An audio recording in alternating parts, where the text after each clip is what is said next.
What's up, guys? We are going to be making some more progress on the CR250. Now, I ran into a little issue with the company that was doing the suspension coatings. I'll tell you more about that later on in the video, but for right now, we're going to be doing as much as we can around the bike, get it all tidied up so when that suspension shows up, it's game on and we can finish up the bike. So sit back and enjoy this one. So I suppose we can start slapping the airbox and subframe setup all together. Shouldn't really be too much work.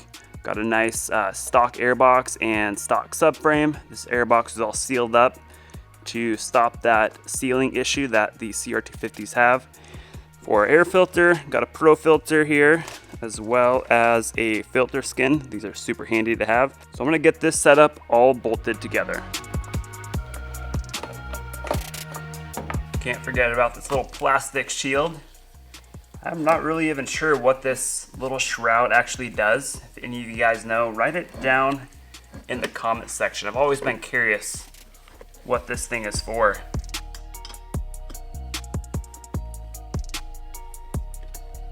Now for the air filter and the filter skin, these are gonna have to be oiled up. So the oil I'll be using is this Maxima Fab 1. It's just a spray-on oil. I've had pretty good luck with this stuff in the past. So this filter, the filter skins, and the oil can all be found over at Rocky Mountain. I'll link everything down below.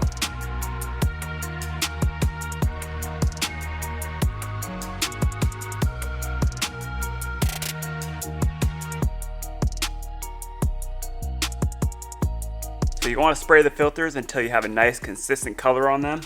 I usually get the center hole lined up first, pressed into place, and then work the rim around the cage there. And then we've got the filter skin that just stretches on top of the actual air filter. So basically what the skin does is it's like a first line of defense for the engine. So essentially it traps all the dirt before it gets to the actual air filter. And what you can actually do, I've done this in the past, is halfway through your day, pull off the skin and you'll have a fresh air filter underneath. And I've never noticed a loss in horsepower with these skins either. So what you're supposed to do with the skin is get the filter bolted onto your airbox and then get the skin even over the bolt that goes in the center. But what I typically do is get the skin on the filter before.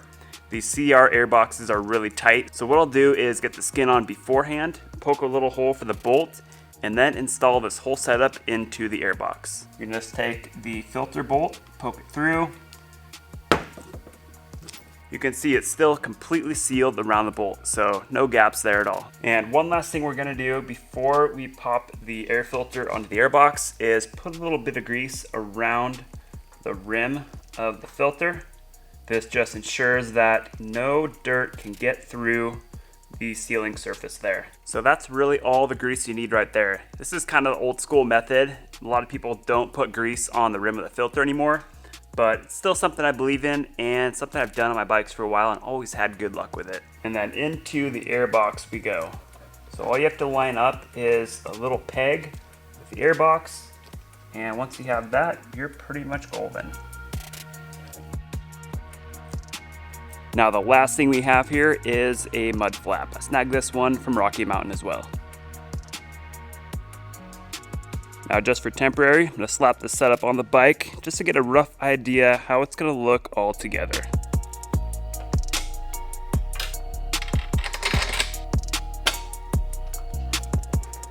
She's coming along pretty good. Looking a little empty without that shock there, but at least we have an idea of how it's gonna look all together. So the next couple things we're going to install are these Works Connection radiator braces. Got those directly from Works Connection.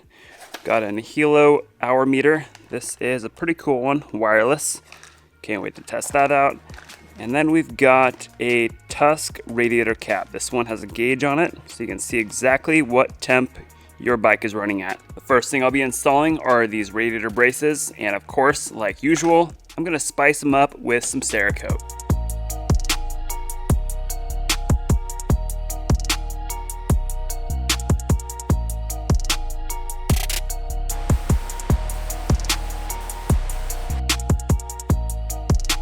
Really pumped on how these came out. Let's get them bolted up on the bike.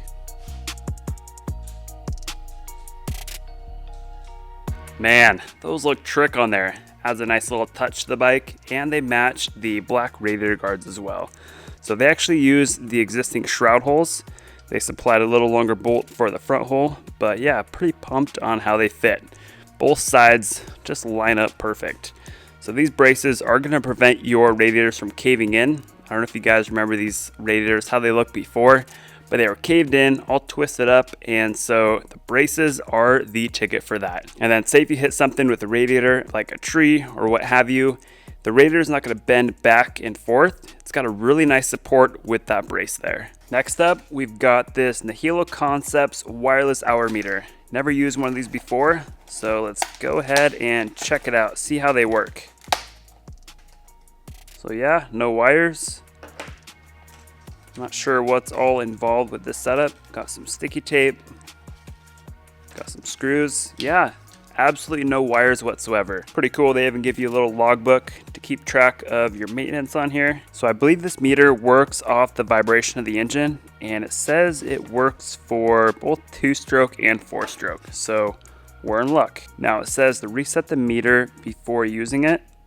So you just hold that down until it clears. There we go. I think we're ready to rip. So just gonna double side tape this thing to the frame. Definitely do not want to drill into the frame and use those screws. So I think I'm gonna put the meter right about here. So the instructions say that the meter works best in the flat position. So like that. Definitely don't want to mount it upside down like that or any like weird position. So just right about there should do. I think that'll fit nicely behind the radiator shroud. I won't be able to test out the hour meter quite yet, but when I'm able to, it'll be super nice for staying on top of fluid changes, brake pads, chain and sprockets, and that kind of thing. Now let's go ahead and check out this radiator cap. You get this old crusty one off of here. Thing's been an eyesore on the bike for the last couple months.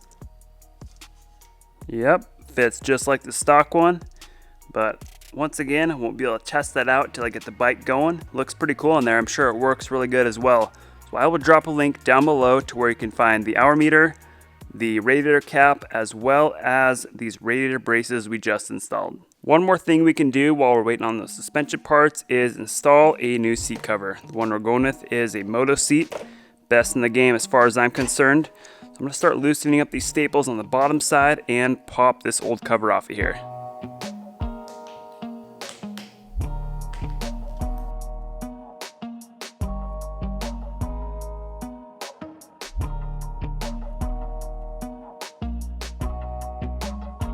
Now before I install new seat covers, I like to leave them out in the sun for a good 15 minutes to heat up and get stretchy.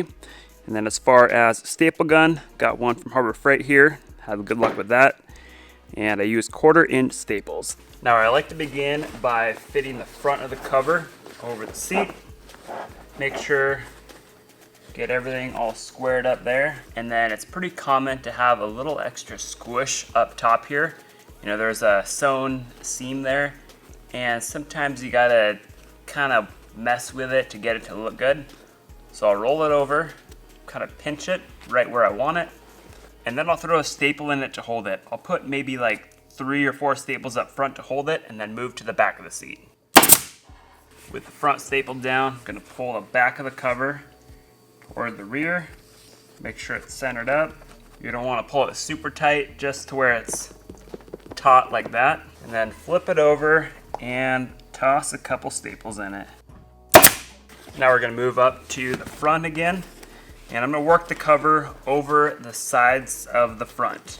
I wanna see about equal amount of material on either side. Flip it over, make sure it's pretty straight on there. Yeah, it looks pretty good. Then I'll put in a staple on either side. Then I'm gonna work my way up to the front here. This seam right here, I'm gonna try to tuck it in underneath, that way you can't see it. And then at the corner here, I wanna make sure there isn't any flap showing through. And I'm gonna come over to this side, try to tuck that seam under as well. Now to push out like wrinkles or seams from the cover, I'll kind of use my thumbs to push the material up and then over the edge, but you don't wanna like deform the foam underneath. Now I'm really picky about how the top of the seat looks. I don't like to have any creases in it, and I want it to like line up perfectly with a gas tank as well. So I usually spend the most time getting the front dialed in, and once you have that completely straight, the rest of the seat is pretty easy. One thing that's pretty helpful is to put the seat on the bike just to see how things are lining up. So I can see right here, I'm gonna have a little bit of a pocket there. I need to tighten that up as well as that piece. But yeah, looks like everything lines up pretty good otherwise. I don't know, I'm just really perfectionist about the way my seat covers line up with everything. I think it's like the finishing touch that really makes a difference on a lot of these builds. All right, I've got the front of the seat all dialed in, looks pretty good. So I'm gonna work from the front all the way up to this corner, get everything all centered up, lined up, and stapled in place. Like I was saying earlier, you don't want to deform the foam on the edge here. If you end up pulling the cover too tight, it creates an indentation and it looks really dorky on the bike. So try not to pull too much on the cover. Right about there is good.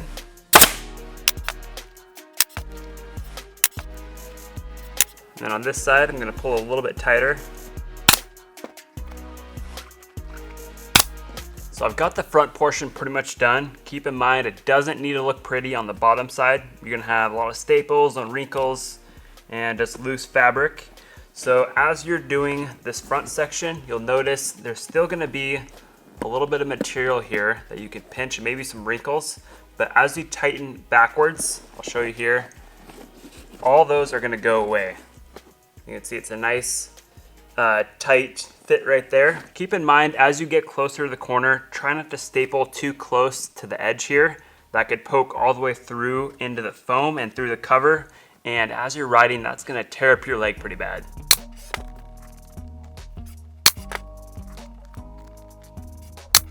Now that we're past the corner, it's all really easy from here on out. Just a matter of pulling the cover tight and making sure everything is equal on either side. On the back of the seat, pretty much the only thing we're worried about is the patch on the side lining up. Looks like that's all good. This patch is in the center. So yeah, we'll just staple it off. Once you're all finished up, you want to trim off any excess material. So overall, the seat turned out really good. Pretty stoked with how everything came out. There's a few minor complaints I have about this cover. And so on the back of the cover, there's barely enough material to wrap over and staple. So that made it kind of tough. And then up front, these seams are kind of in a bad spot. And so when the seat's on the bike, you're gonna be able to see a little bulge there. And it's like the same on either side. No matter what I tried, I couldn't really clean that up. Not really a huge deal, but cosmetically, I would prefer those not to be there. Alrighty, I think we're ready to see how this seat is gonna look on the bike.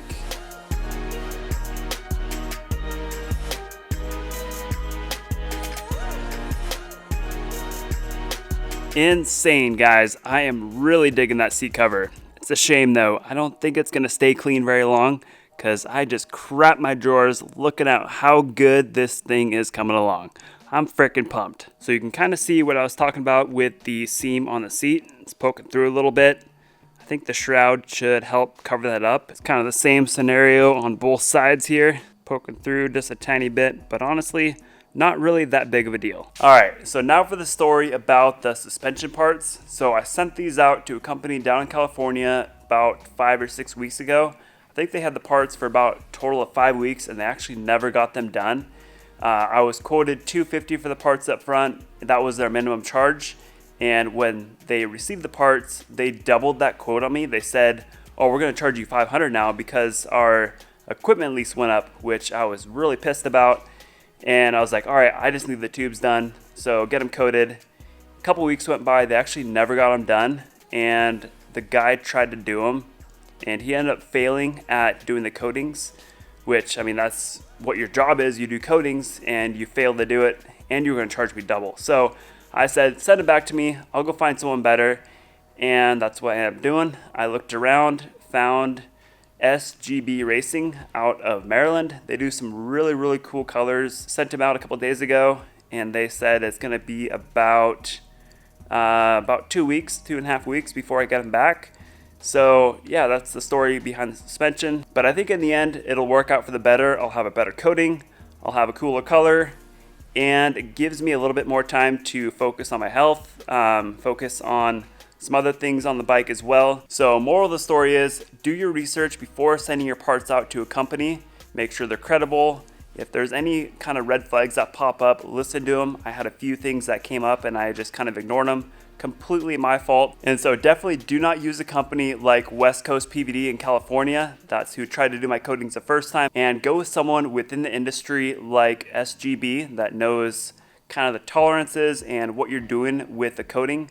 And they'll be able to hook you up really good. So I will drop a link down below to SGB. And so you don't have to go through all the hassle that I went through trying to do something with an outside company. So I thought I'd just fill you guys in on what's going on behind the scenes here. I just thought I'd give you guys a little teaser of the plastics and graphics I'll be going with on this bike. This is a Cycra Stadium plate for a 2019 CRF, and this is the graphics theme I'll be going with. So let's take a peek and see how it's gonna fit on the bike. Damn, that's pretty trick looking. I'm digging it.